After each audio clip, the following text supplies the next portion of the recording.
Mr. Thomas Haden Church. Hey, Sean, how are you, man? I'm doing great. Such a pleasure to meet you. Super excited to be chatting with you. Thank you so much. Acidman, such a beautiful film and such a fantastic performance by you and your co-star, Diana Agron, who plays your daughter. Terrific. I loved it. What drew you to this movie? Well, it all starts with getting sent a script, which was in the summer of 20, when we were all enjoying the pandemic. And I say that very sarcastically, since it almost killed my mom twice. It was sent to me in July of 20. I read it. My partner read it. Everybody's from my manager. Everybody was like, "Oh my God, what a little diamond. What a shiny little gem." And so I think it was like within days, I got on a very lengthy phone call with Alex Lehman, the writer-director. And then he and I just started talking. There was a chance it was gonna happen during the pandemic. They were trying to figure it out. But at the same time, I was about to start fragmented as it was. I was about to start on No Way Home.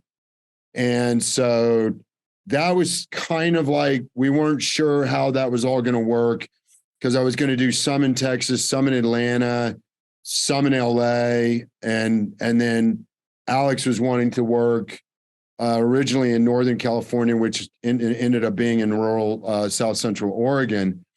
And so, but then Acidman just kind of kept getting moved back. And so I actually completely finished my work. Well, no, I didn't actually. I did a lot of my work on No Way Home. And then when the pandemic was kind of done in March of 21, we were all headed to Oregon at the end of April. And what was the most compelling is that the three of us had 9 months to work on the phone. Diana in New York, Alex in LA, me in rural Texas, to just jump on the phone whenever we were available and just talk, even Zoom calls, just talking and going through scenes and working on the story and learning what Alex visuals, how he wanted to build the visual story. And I never had the luxury of that, like all that rehearsal time and script work. And it was just fantastic. And so by the time we got to Oregon, Alex was like, "I just want to get it on camera. Everything, we've done it. We're there. We've already, these performances are, now it just has to get captured." And so, and it was, Diana's in her mid-30s. So if I'd been a very young dad, pretty young dad, she could have easily been my daughter. And, if I'd had a child in my early 20s, which I was nowhere near mature enough to do. But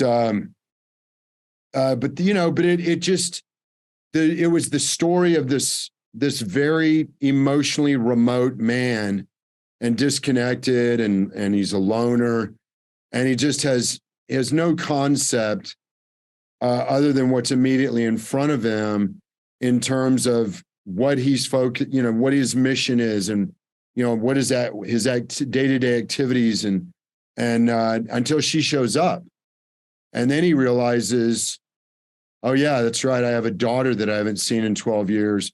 And then that's just kind of where it starts, of her figuring out the doorway in, and him figuring out the doorway out, because he's so reluctant initially to have her there, but it sort of organically is woven together, and this is what we had. This movie touches a bunch of topics: mental health, parenthood, a bunch about father-daughter relationships, or just even, it could be father-son. You just replace it. Right. Did you utilize any personal experiences when you brought Lloyd to life? Oh, yeah. I mean, we spent a lot of time talking about, Diana and her dad, and Alex and his father. And my dad was in the military for 40 years and then went into, government contract work, and then ultimately worked with the CDC, and before he retired. And my dad was I got 5 brothers and sisters, and my dad was not the most emotionally available individual. He was a soldier, and he was this and he was that, and so yeah, there was definitely, I was able to sort of cherry pick pieces of my relationship with my dad growing up and growing into manhood, and even my dad died at 86, and and still a lot was kind of like left on the field, or left, actually the opposite of that, left in the locker room. There was a lot of stuff that he and I just never really resolved, and and a lot of times that stuff, time and tide carry it away, and it's more painful to bring it up and try to resolve it, and I think that what we kind of successfully do, I hope, is that the end of the story, it's hopeful. There's definitely, you don't know where it's going. There's an uncertainty to, is this the last time they're going to see one another, or will their lives continue, together in a meaningful way? So this film was finished in 16 days shooting wise? Yeah. It was a fast one. Is that the quickest you've done? Oh, by far. I mean, it's a fraction. And the irony is that I was doing Acidman, and conversely, I'm on this $200 million movie with No Way Home. So, it's like, hilarious to me that, that they would burn through our budget like in one morning on No Way Home, but you know what? It worked.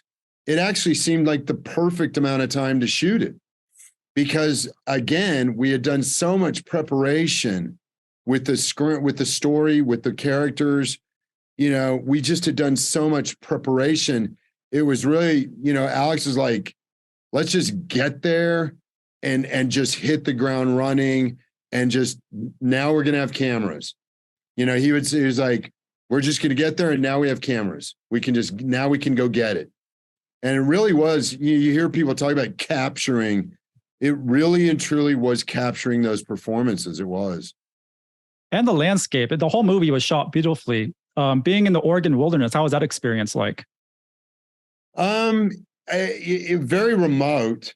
We had to drive an hour really to buy anything. We had to get groceries or to go to a nice restaurant, or, it was a trip, but it was fun. I had never spent any time in Oregon, and I really enjoyed it. Actually, really enjoyed it. We found a house, miraculously, only a couple of miles from our 2 primary locations, but then everything else was really within, I don't know, a 20-minute drive from where we were living, which is a little tiny town, Glendale, Oregon, which, if you've ever been there, I would be shocked. It's one of those like old, like lumbering towns that probably saw better days 100 years ago. But it was great. No, and the mountains and the forests and, all of it absolutely contributes to the remoteness of where Lloyd lives.